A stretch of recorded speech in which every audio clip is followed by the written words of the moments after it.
கச்சத்தீவு அருகே மீன்பிடித்துக் கொண்டிருந்த ராமேஸ்வரம் மீனவர்கள் மீது இலங்கை கடற்படையினர் தாக்குதல் நடத்தியுள்ளனர்.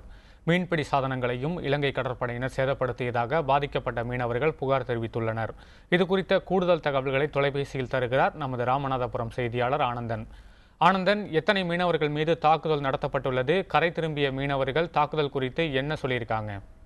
அதாவது கலாநிதி, நேற்று முன்தினம் பாம்பன் தெற்கு கடற்கரை மற்றும் வடக்கு கரை பகுதியிலிருந்து மீனவர்கள் மீன் பிடிக்க போயிருக்காங்க.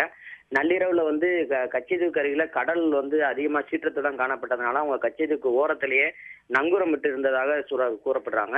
அப்போது அங்கு வந்த இலங்கை ரோந்து கப்பல், அதாவது ஒரு நாலுக்கும் மேற்பட்ட இலங்கை ரோந்து கப்பல் அந்த மீனவர்கள் மீது பீர் பாட்டில் மற்றும் கற்களை வீசி இருக்காங்க. வீசி எறிஞ்சு இந்த பக்கத்துல நீங்க இருக்கக்கூடாது அப்படின்னு சொல்லி விரட்டி அடிச்சிருக்காங்க. இதுல ஒரு 6 படகுல உள்ள மீன்பிடி வலைகளையும் சேதப்படுத்தி கடல்ல தூக்கி எரிந்ததாக அவங்க நம்மகிட்ட புகார் சொல்லியிருக்காங்க. அது மட்டும் இல்லாம ஒரு 40க்கும் மேற்பட்ட மீனவர் பாதிக்கப்பட்ட நிலையில இன்னைக்கு பாம்பன் வடக்கு கடற்கரை பகுதியில வந்து இறங்கியிருக்காங்க. அது போக மற்ற மீனவர்கள் இன்னும் கரை திரும்பாம இருக்காங்க. அதாவது ஒரு 10க்கும் மேற்பட்ட நாட்டுப்படகு இன்னும் கரை திரும்பல. ஏன்னா மேகமூட்டமா இருந்தனால திசை தெரியாம போயிருப்பாங்க அப்படின்னு சொல்லி மீனவ அமைப்புகள் நம்மகிட்ட தெரியப்படுத்துறாங்க. கலாநிதி, ஆனந்தன், தாக்குதல் தொடர்பாக மீனவ அமைப்புகள் சார்பில் மீன்வளத்துறையிடம் புகார் அளிக்கப்பட்டுள்ளதா? அது குறித்த விவரங்கள் இருக்கா?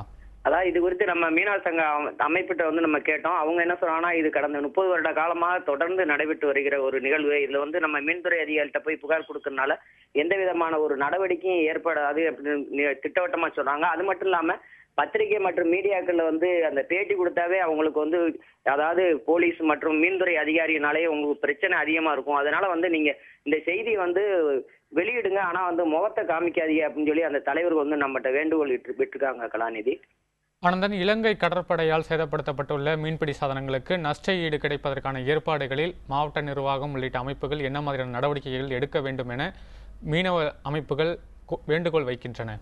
நிச்சயமா கலாநிதி, அவங்களுடைய வேண்டுகோள் என்ன ஆகுதுன்னா, அவங்க இந்த பிரச்சனைக்கு ஒரு நிரந்தரமான ஒரு தீர்வை தான் அவங்க எதிர்பார்த்திருக்காங்க. அது மட்டும் இல்லாம வெளியுறவுத்துறை அமைச்சர் இலங்கையில 2 நாள் இருக்கிற நிலையிலே நாட்டுப்படகு மீனவர்கள் மீது தாக்குதல் நடத்திய சம்பவம் மிகுந்த ஒரு அதிர்ச்சியை ஏற்படுத்தி இருக்கிறதா நம்ம சொல்றாங்க. ஏன்னா அவங்க என்ன சொல்றாங்கன்னா, வாடிக்கையா விசைப்படகு மீனவர்கள் தான் தாக்கப்பட்டு வர நிலையில நாட்டுப்படகு மீனவர்கள் நேற்று தாக்கப்பட்டிருக்காங்க. இது கடல் சீற்றமா இருக்கிறதுனாலதான் கச்சத்தீவுக்கு அருகில போனாங்க. இல்லைன்னா அவங்க நாட்டுப்படகு மீனவர்கள் எக்காரணத்தை கொண்டு அந்த பகுதியில போக மாட்டாங்க.